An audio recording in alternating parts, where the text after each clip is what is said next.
बातमीचा अर्थ आहे भरोसा आणि तुमच्या भरोसा आहे आमची जिम्मेदारी। आपण पाहत आहात NCN न्यूज टीव्ही। पूर्वी स्थानिक स्वराज्य संस्थेच्या सर्व मुदत संपलेल्या स्थानिक स्वराज्य संस्थेच्या सर्व निवडणुका घेण्याबाबत निर्देश दिलेले आहेत आणि या दृष्टीने स्थानिक स्वराज्य संस्थेच्या या निवडणुकीच्या दृष्टीने आपल्याशी संवाद साधावा आणि आपल्या माध्यमाने मतदार, उमेदवार, राजकीय पक्ष व इतर सर्व संबंधितांपर्यंत हा संदेश पोहोचण्यासाठी आज आम्ही राज्य निवडणूक आयोगामार्फत ही पत्रकार परिषद आयोजित केलेली आहे। मला आपल्याला सांगा की ही परिषद ही फक्त नगर परिषद आणि नगरपंचायती निवडणुका संदर्भात आज मी संवाद साधणार आहे। राज्यामधल्या ज्या निवडणुकीस पात्र असलेल्या 246 नगर परिषदा आणि 42 नगरपंचायतीच्या सार्वत्रिक निवडणुका राज्य निवडणूक आयोगामार्फत घेण्यात येणार आहे आणि यामधून एकूण 6,859 सदस्य आणि 288 अध्यक्ष यांची निवड होणार आहे। 246 नगर परिषदांमध्ये नवनिर्मित नगर परिषदा समावेश आणि 236 नगर परिषदांची मुदत संपलेली आहे। राज्यामध्ये एकूण 147 नगरपंचायती आहे, त्यापैकी 42 नगरपंचायतीसाठी निवडणूक होत आहे। त्यामध्ये 15 नवनिर्मित नगरपंचायती आणि 27 नगरपंचायत मुदत यापूर्वी संपलेली आहे आणि उर्वरित 105 नगरपंचायतीची मुदत यापूर्वी समाप्त झालेली नाही।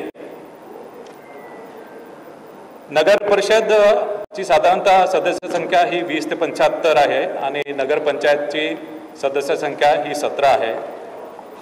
नगर परिषदेची निवडणूक ही बहुसदस्यीय पद्धतीप्रमाणे आहे आणि साधारणतः एका प्रभागामध्ये सर्वसाधारणपणे 2 जागा नगर परिषदेमध्ये असतात, पण नगर परिषदच्या सदस्य संख्येचा आकडा विषम जर असेल तर मध्ये एका प्रभागामध्ये 3 जागा असतात, म्हणजे साधारणतः मतदारांना 2 ते 3 सदस्यांसाठी वोटिंग करावं लागेल।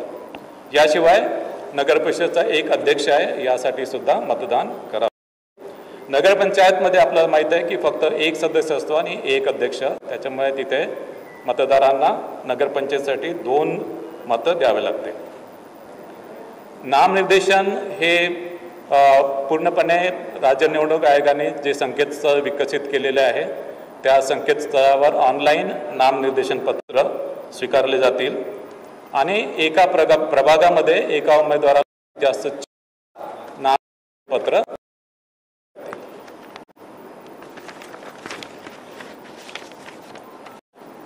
संकेतस्थळावर नामनिर्देशन पत्र दाखल केल्यानंतर त्याची प्रिंटआउट काढून ती संबंधित निवडणूक निर्णय अधिकाऱ्याकडे उमेदवारांना द्यावी लागेल।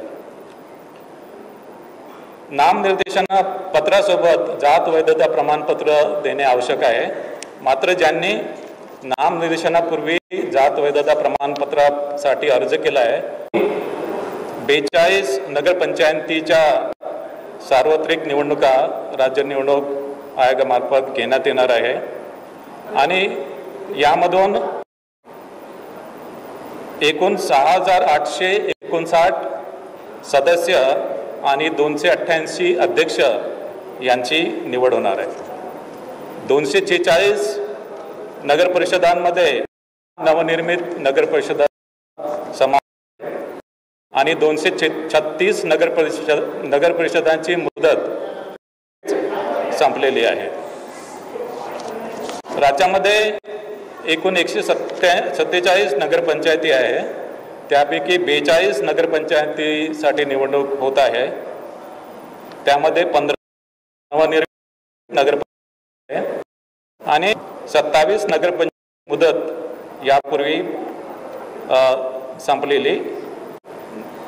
संपलेली आहे आणि उर्वरित 105 नगरपंचायतीची मुदत यापूर्वी समाप्त झालेली नाही. नगर परिषदची साधारणतः सदस्य संख्या ही 20 ते 75 आहे आणि नगरपंचायतची सदस्य संख्या ही 17 आहे.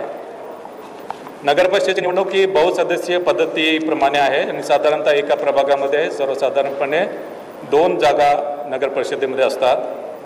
पण नगर परिषदच्या सदस्य संख्येचा आकडा विषम जर असेल तर मध्ये एका प्रभागामध्ये 3 जागा असतात. म्हणजे साधारणतः मतदारांना 2 ते 3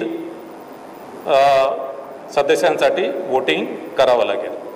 याशिवाय नगर परिषदेचा एक अध्यक्ष आहे, यासाठी सुद्धा मतदान करावं. नगरपंचायतमध्ये आपल्याला माहीत आहे की फक्त एक सदस्य असतो आणि एक अध्यक्ष, त्याच्यामुळे तिथे मतदारांना नगरपंचायतीसाठी 2 मतं द्यावे लागते. नामनिर्देशन हे पूर्णपणे राज्य निवडणूक आयोगाने जे संकेतस्थळ विकसित केलेले आहे त्या संकेतस्थळावर ऑनलाईन नामनिर्देशन पत्र स्वीकारले जातील आणि एका प्रभागामध्ये एका उमेदवाराला जास्त नामपत्र.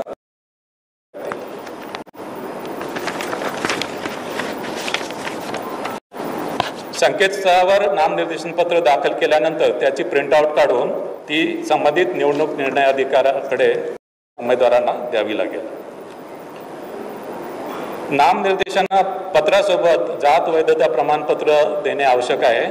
मात्र ज्यांनी नामनिर्देशनापूर्वी जात वैधता प्रमाणपत्रासाठी अर्ज केला आहे आणि नामनिर्देशनाच्या दिवशी ज्यांच्याकडे जात वैधता प्रमाणपत्र नाही आहे त्यांना अर्ज केल्याची पावती त्यांना सादर करून नामनिर्देशन पत्र त्यांना दाखल करता येईल.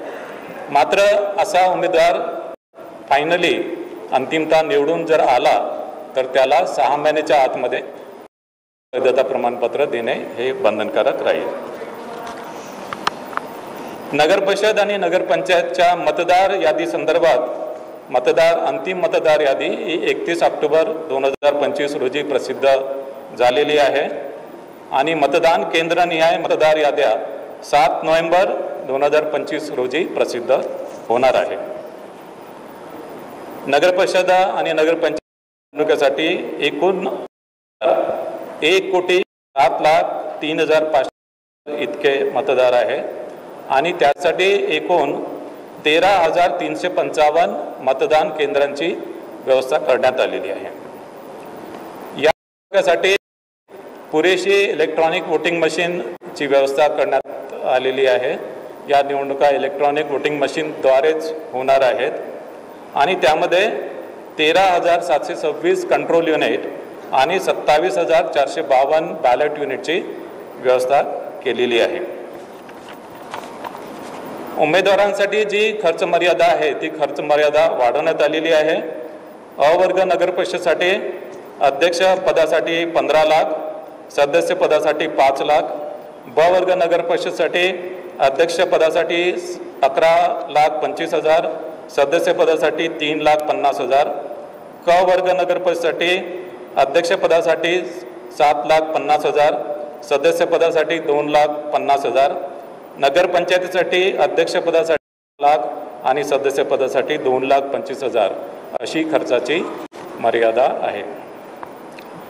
मतदारांसाठी निवडणूक आयोगाने राज्य निवडणूक जे संकेतस्थळ विकसित केलेले आहे त्यामध्ये त्यांना सर्च फॅसिलिटी दिलेली आहे आणि या सर्च फॅसिलिटीमध्ये जाऊन मतदारांना त्यांचे नाव आणि मतदान केंद्र शोधता येईल.